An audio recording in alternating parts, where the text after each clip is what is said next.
আজকে একটা উড়িষ্যার থালি নিয়ে এসেছি, যেটা হলো দহি পকোড়া ভাতের থালি। এটা ওয়ার্ল্ড ফেমাস একটা রেসিপি। আর এটা গরমে খেলে পেট ঠান্ডা থাকে। আর আমার মনে হয় এই গরমে তেল মশলা ছাড়া এটা করতে খুব একটা সময়ও লাগে না। রাত্রের ভাত বা দিনের ভাত বেঁচে থাকলেই কিন্তু এই রেসিপিটা তৈরি হয়ে যাবে। তার সাথে আমি কিছু আরো যেগুলো পান্তা ভাতের সাথে খাওয়া যায় সেগুলো আমি তৈরি করেছি।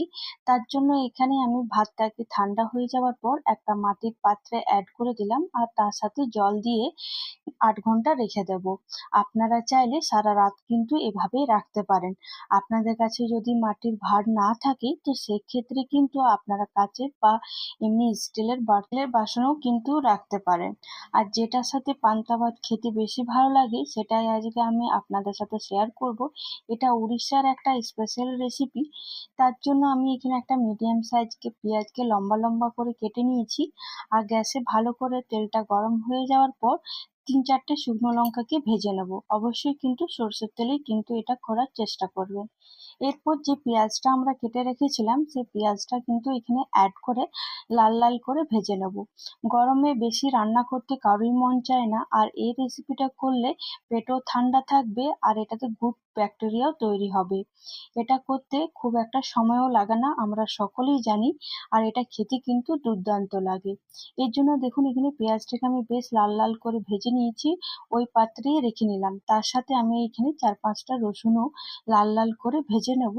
এইসব ভাজতেও কিন্তু একটা বেশি সময় লাগে না। এখানে লাল লাল করে রসুনটা ভেজে নেওয়ার পর হাতের সাহায্যে ভালো করে সবকিছু ম্যাশ করে নেব। আর তার সাথে শুকনো লঙ্কাটা আর রসুনটাও ভালো করে ম্যাশ করে নেব।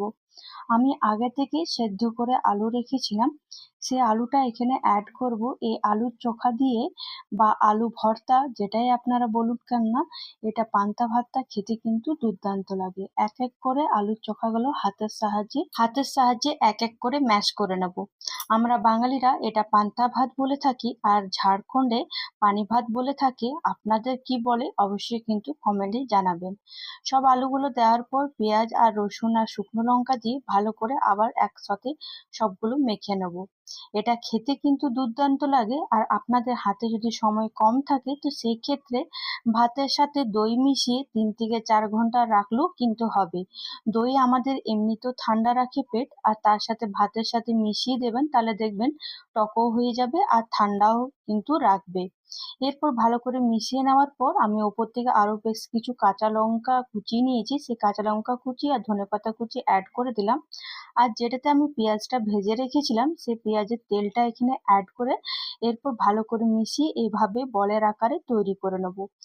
আলু ভর্তা বা আলুর চোখা সাধারণত এভাবেই তৈরি করা হয়। দেখুন কি সুন্দর না হয়েছে, পান্তা ভাতের সাথে খেতে কিন্তু অসাধারণ লাগে।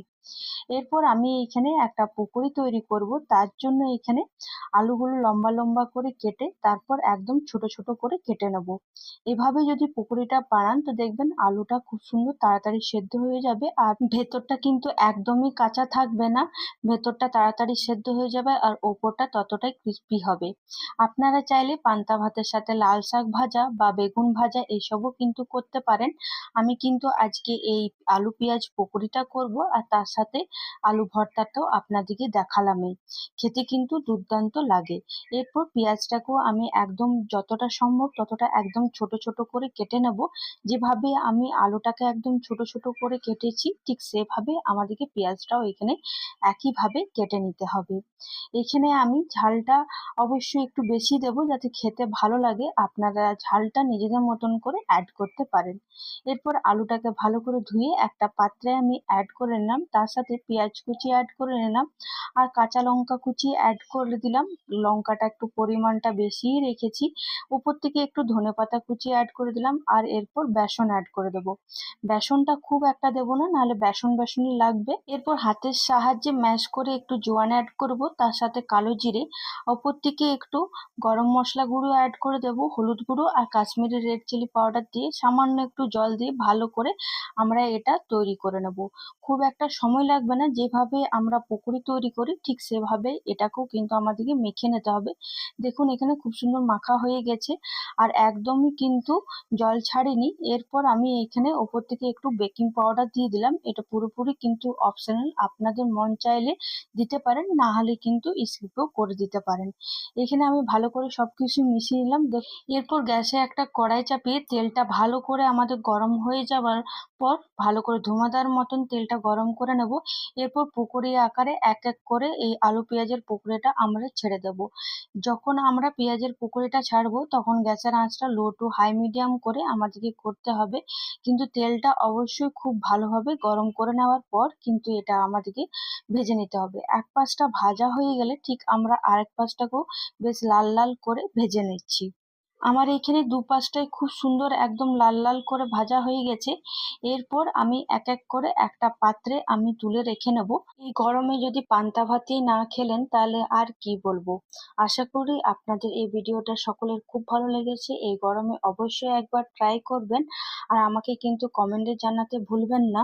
এরপর যে আমি ভাতটা মাটির হাঁড়িতে ভিজিয়ে রেখেছিলাম সেটা এবারে ঢাকা খুলে তার মধ্যে একটু ধনেপাতা কুচি আর কাঁচা সর্ষের তেল আর সামান্য লেবুর রস অ্যাড করে দিলাম। এরপর একটা পাত্রে আমি ঢেলে নেব সব একসাথে। পকোড়া ভাত ছকা থালি কেমতে লাগিলে প্লিজ জানাবে।